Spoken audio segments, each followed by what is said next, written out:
สบายดีสบายดีสบายดีพ่อแม่พี่น้องมื้อนี้มาเจอบสิทธิ์และสาวลาวเทิงมื้อนี้สิพาท่านผู้ชมมาหาหน่อไม้บงขมมื้อนี้บ่ได้เฮ็ดหยังหลายว่าสิหาหน่อไม้บงขมไปเฮ็ดหน่อไม้ดองก็สิเอาไปขายก็หน่อไม้บ่เป็นราคาหน่อไม้ล้นตลาดแล้วพี่น้องเอ้าวันนี้เฮาก็มาอยู่ป่าแล้วเฮาสิบ่ว่าหยังหลายเฮาสิพาท่านผู้ชมไปรับชมรับเบิ่งนํกันเลยไป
โนขาว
เป็นอ่อน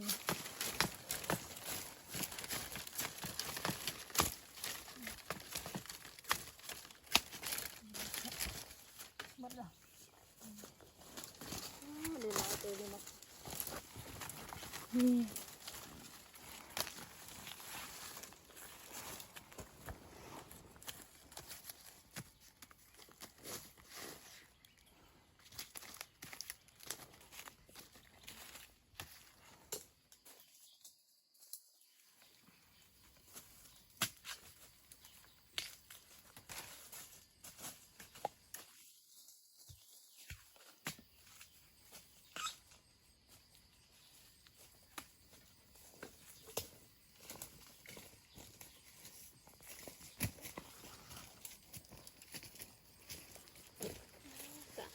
ซัมโนเลย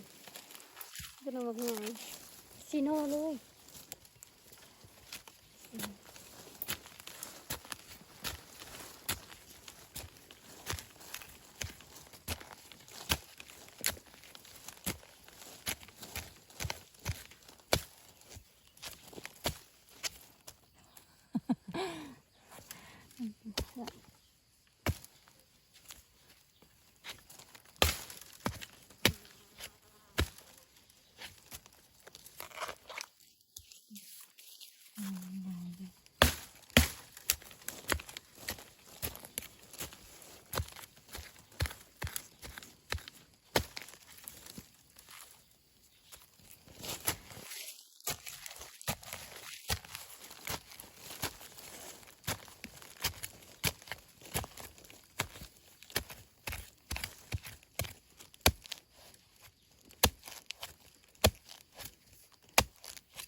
รอเลยได้ลายเติบ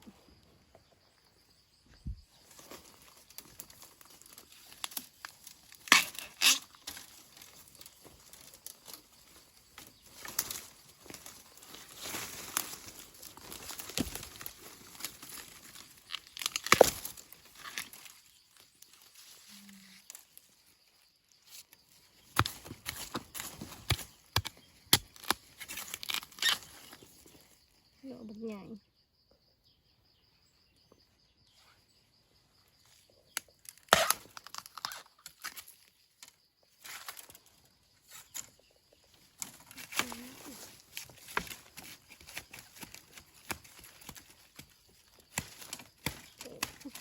ดันมาเลยดัน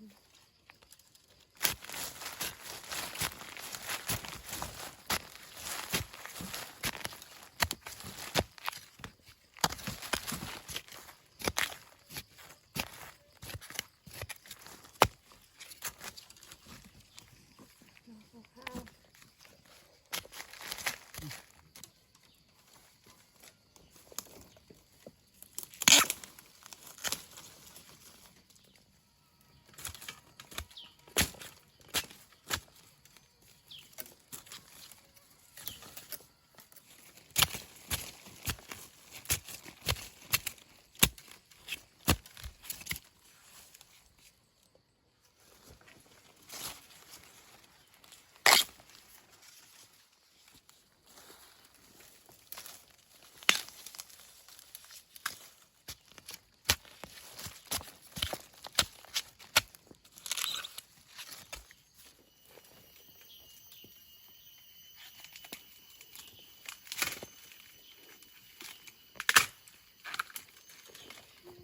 หน่อยยางหน่อยยางยาง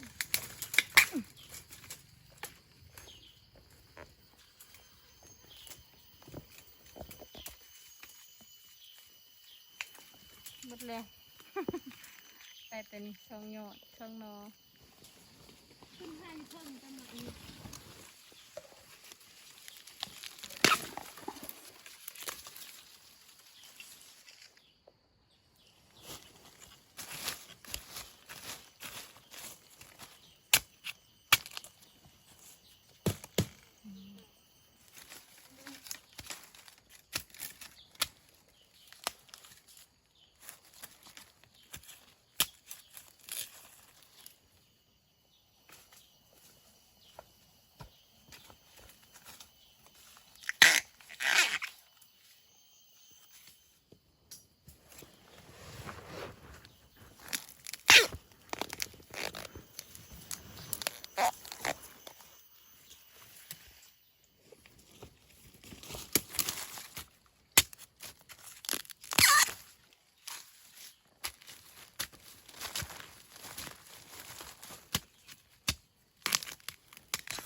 สองรอเลย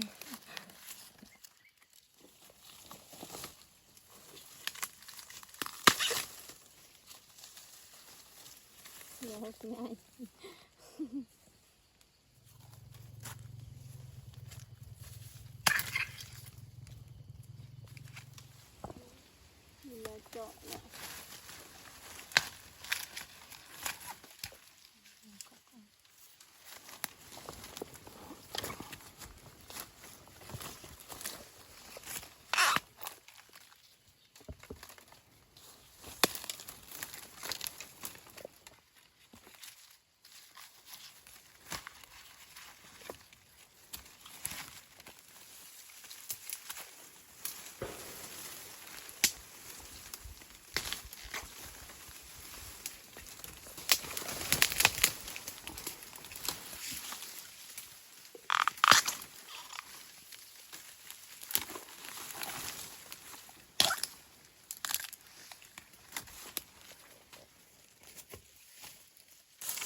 ผลงานเฮามื้อนี้